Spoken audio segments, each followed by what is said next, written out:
Chapter 41 of Pride and Prejudice by Jane Austen.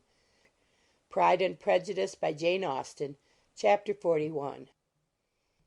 The first week of their return was soon gone. The second began. It was the last of the regiment's stay in Meryton, and all the young ladies in the neighbourhood were drooping apace. The dejection was almost universal. The elder Miss Bennets alone were still able to eat, drink, and sleep, and pursue the usual course of their employments.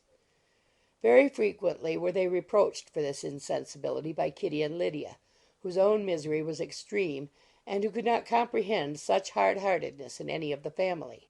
"Good heaven! What is to become of us? What are we to do?" would they often exclaim in the bitterness of woe. "How can you be smiling so, Lizzie?" Their affectionate mother shared all their grief. She remembered what she had herself endured on a similar occasion 25 years ago. "I am sure," said she, "I cried for 2 days together when Colonel Miller's regiment went away. I thought I should have broken my heart." "I am sure I shall break mine," said Lydia. "If one could but go to Brighton," observed Mrs. Bennet. "Oh, yes, if one could but go to Brighton. But papa is so disagreeable." "A little sea-bathing would set me up for ever." "And my Aunt Phillips is sure it would do me a great deal of good," added Kitty. Such were the kind of lamentations resounding perpetually through Longbourn House. Elizabeth tried to be diverted by them, but all sense of pleasure was lost in shame. She felt anew the justice of Mr. Darcy's objections, and never had she been so much disposed to pardon his interference in the views of his friend. But the gloom of Lydia's prospect was shortly cleared away, for she received an invitation from Mrs. Forster, the wife of the colonel of the regiment, to accompany her to Brighton.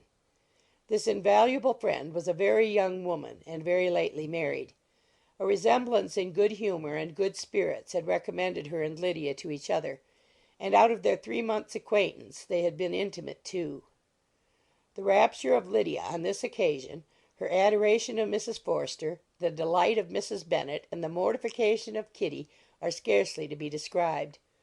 Wholly inattentive to her sister's feelings, Lydia flew about the house in restless ecstasy, calling for everyone's congratulations, and laughing and talking with more violence than ever, whilst the luckless Kitty continued in the parlour, repined at her fate in terms as unreasonable as her accent was peevish.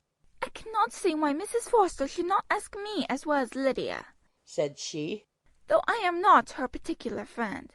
I have just as much right to be asked as she has, and more too, for I am 2 years older."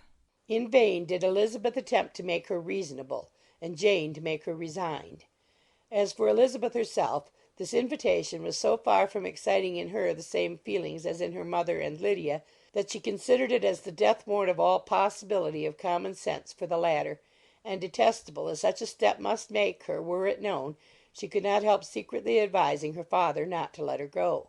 She represented to him all the improprieties of Lydia's general behaviour, the little advantage she could derive from the friendship of such a woman as Mrs. Forster, and the probability of her being yet more imprudent with such a companion at Brighton, where the temptations must be greater than at home.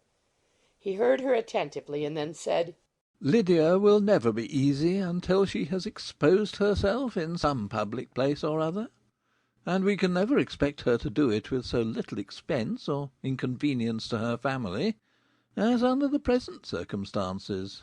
"If you were aware," said Elizabeth, "of the very great disadvantage to us all which must arise from the public notice of Lydia's unguarded and imprudent manner, nay, which has already arisen from it, I am sure you would judge differently in the affair." "Already arisen?" repeated Mr. Bennet. "What? Has she frightened away some of your lovers? Poor little Lizzie! But do not be cast down. Such squeamish youths as cannot bear to be connected with a little absurdity are not worth a regret. Come, let me see the list of pitiful fellows who have been kept aloof by Lydia's folly." "Indeed, you are mistaken. I have no such injuries to resent. It is not of particular, but of general evils which I am now complaining.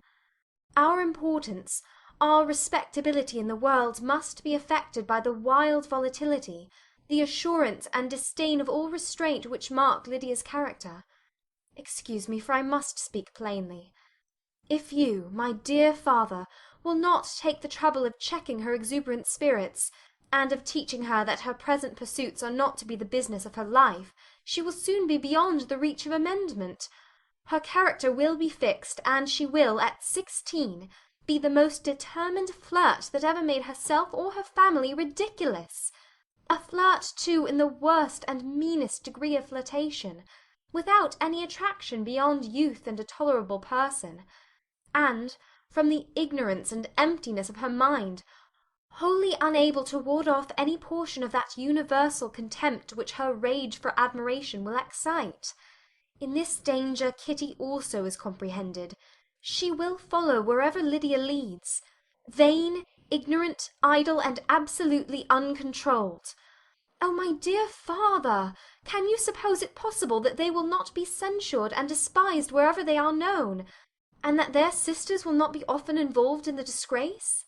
Mr. Bennet saw that her whole heart was in the subject, and affectionately taking her hand, said in reply, "Do not make yourself uneasy, my love. Wherever you and Jane are known, you must be respected and valued, and you will not appear to less advantage for having a couple of, or may I say 3, very silly sisters. We shall have no peace at Longbourn if Lydia does not go to Brighton. Let her go, then. Colonel Forster is a sensible man, and will keep her out of any real mischief, and she is luckily too poor to be an object of prey to anybody. At Brighton she will be of less importance, even as a common flirt, than she has been here. The officers will find women better worth their notice. Let us hope, therefore, that her being there may teach her her own insignificance. At any rate, she cannot grow many degrees worse without authorizing us to lock her up for the rest of her life." With this answer Elizabeth was forced to be content, but her own opinion continued the same, and she left him disappointed and sorry. It was not in her nature, however, to increase her vexations by dwelling on them. She was confident of having performed her duty, and to fret over unavoidable evils, or augment them by anxiety, was no part of her disposition. Had Lydia and her mother known the substance of her conference with her father, their indignation would hardly have found expression in their united volubility. In Lydia's imagination a visit to Brighton comprised every possibility of earthly happiness. She saw, with the creative eye of fancy, the streets of that gay bathing-place covered with officers. She saw herself the object of attention to tens and to scores of them at present unknown.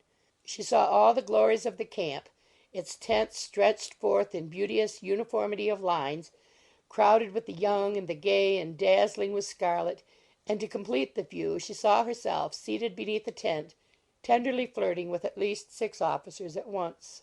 Had she known her sister sought to tear her from such prospects and such realities as these, what would have been her sensations?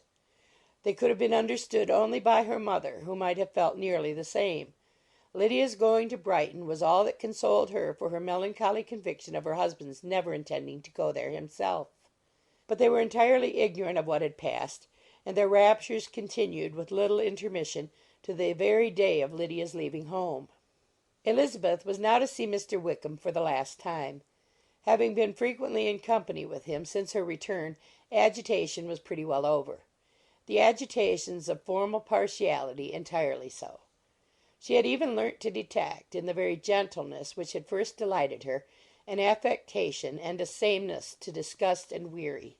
In his present behaviour to herself, moreover, she had a fresh source of displeasure, for the inclination he soon testified of renewing those intentions which had marked the early part of their acquaintance could only serve, after what had since passed, to provoke her. She lost all concern for him in finding herself thus selected as the object of such idle and frivolous gallantry, and while she steadily repressed it, could not but feel the reproof contained in his believing that however long and for whatever cause his attentions had been withdrawn, her vanity would be gratified and her preference secured at any time by their renewal. On the very last day of the regiment's remaining at Meryton, he dined, with other of the officers, at Longbourn, and so little was Elizabeth disposed to part from him in good humour, that on his making some inquiry as to the manner in which her time had passed at Hunsford, she mentioned Colonel Fitzwilliam's and Mr. Darcy's having both spent 3 weeks at Rosings, and asked him if he was acquainted with the former.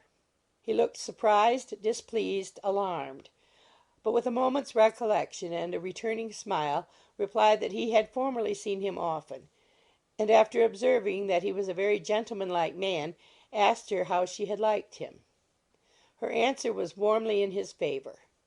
With an air of indifference he soon afterwards added, "How long did you say he was at Rosings?" Nearly 3 weeks. "And you saw him frequently?" Yes, almost every day. "His manners are very different from his cousin's." Yes, very different. But I think Mr. Darcy improves upon acquaintance. "Indeed!" cried Mr. Wickham, with a look which did not escape her. "And pray, may I ask?"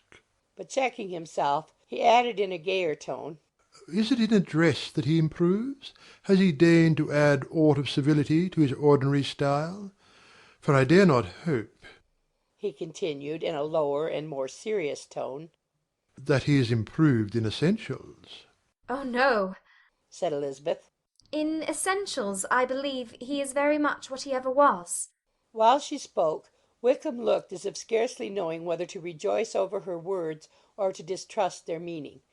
There was a something in her countenance which made him listen with an apprehensive and anxious attention, while she added, When I said that he improved on acquaintance, I did not mean that his mind or his manners were in a state of improvement, but that, from knowing him better, his disposition was better understood.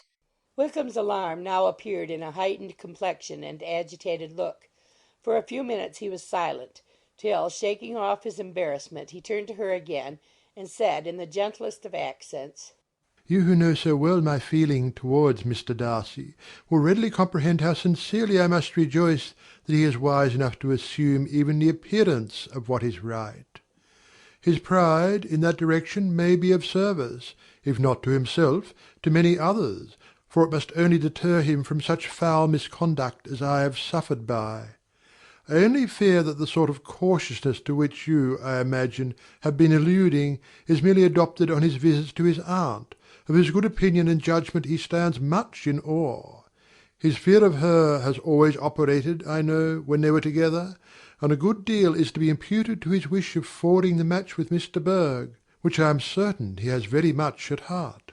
Elizabeth could not repress a smile at this, but she answered only by a slight inclination of the head. She saw that he wanted to engage her on the old subject of his grievances, and she was in no humour to indulge him. The rest of the evening passed with the appearance on his side of usual cheerfulness, but with no further attempt to distinguish Elizabeth, and they parted at last with mutual civility, and possibly a mutual desire of never meeting again. When the party broke up, Lydia returned with Mrs. Forster to Meryton, from whence they were to set out early the next morning. The separation between her and her family was rather noisy than pathetic. Kitty was the only one who shed tears, but she did weep from vexation and envy. Mrs. Bennet was diffuse in her good wishes for the felicity of her daughter, and impressive in her injunctions that she should not miss the opportunity of enjoying herself as much as possible, advice which there was every reason to believe would be well attended to. And in the clamorous happiness of Lydia herself in bidding farewell, the more gentle adieus of her sisters were uttered without being heard. End of chapter 41.